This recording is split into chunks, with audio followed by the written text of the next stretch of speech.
the policy-oriented questions, I can't wait to ask one question. It strikes me that when right after you were announced to become a Nobel Prize winner last year, you said, I quote unquote, I would spend the prize money as irrationally as possible. Of how one successfully can bring psychology into economics. And now 2017, it's time for Mr. Thaler.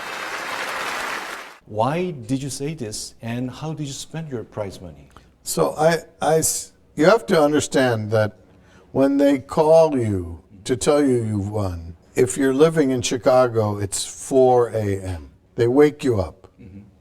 And of course, you have no idea this is coming. The Swedish people doesn't care about the time they will wake you up? They call at a time that's convenient for them. And you could be anywhere in the world, so why not? So after they called and gave me the good news, they said, okay, there's a press conference in 45 minutes. The first question was, what are you going to do with the money?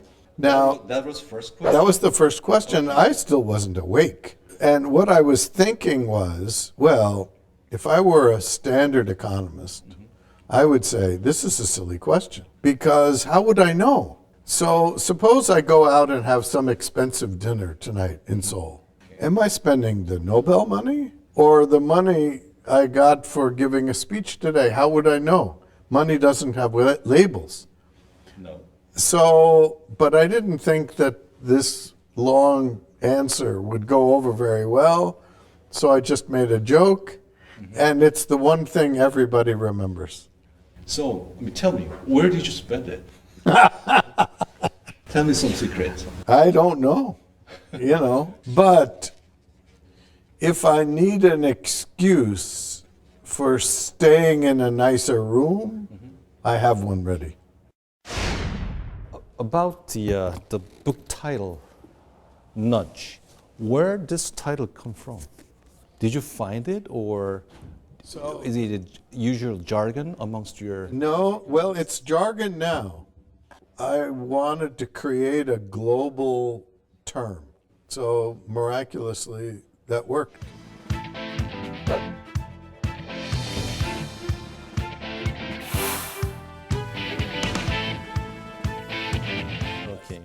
So will you briefly explain the concept of nudge to our viewers? So a nudge is some small feature of the environment that attracts our attention and influences our behavior. And this example, somebody at the Schiphol airport in Amsterdam got the idea to etch the image of a housefly in the urinals in order to direct the aim of the men using it, because apparently if you give a man a target, he will aim.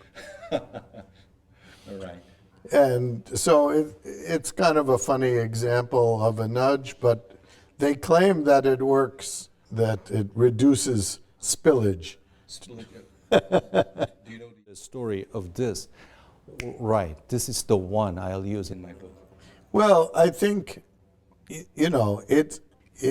there's probably one paragraph in the entire book that mentions this. We mention it once. Okay. It's become maybe the most famous example. It's certainly not the most important because it's memorable. And, behavioral economics is all about human nature.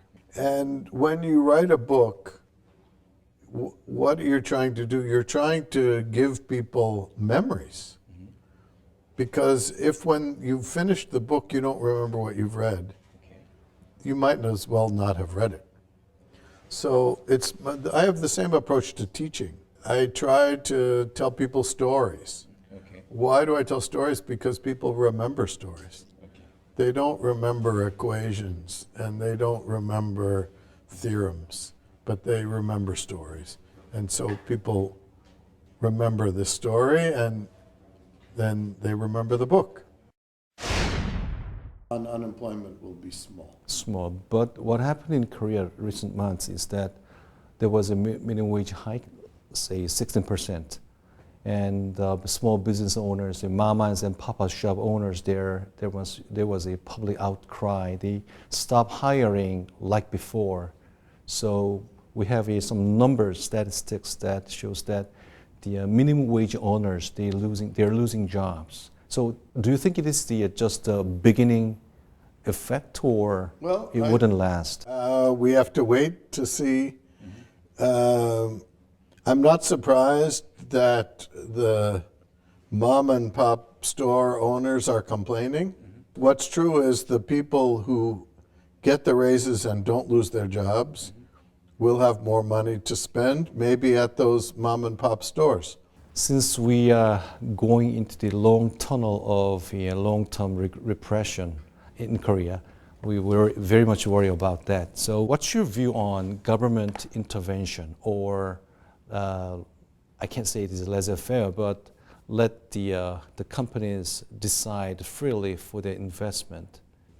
Well, look, the book Nudge was written to be a Bible of how to intervene as lightly as possible.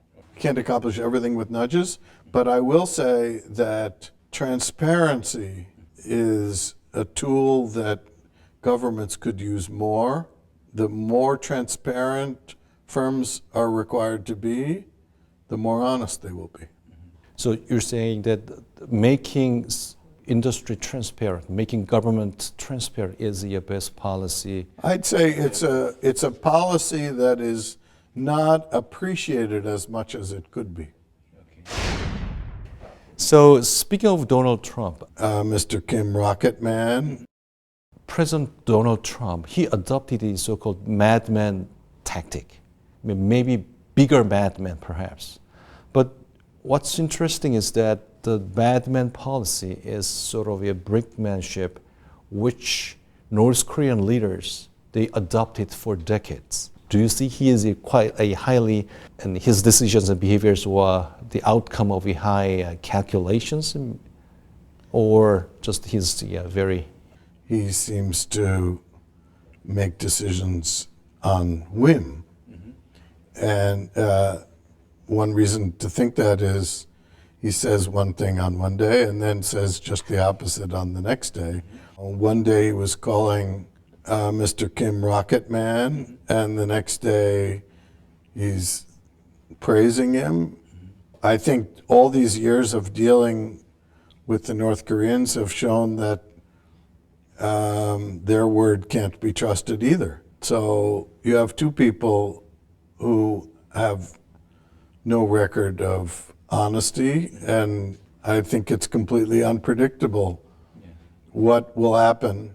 I think we have two leaders that don't have decade-long time horizons.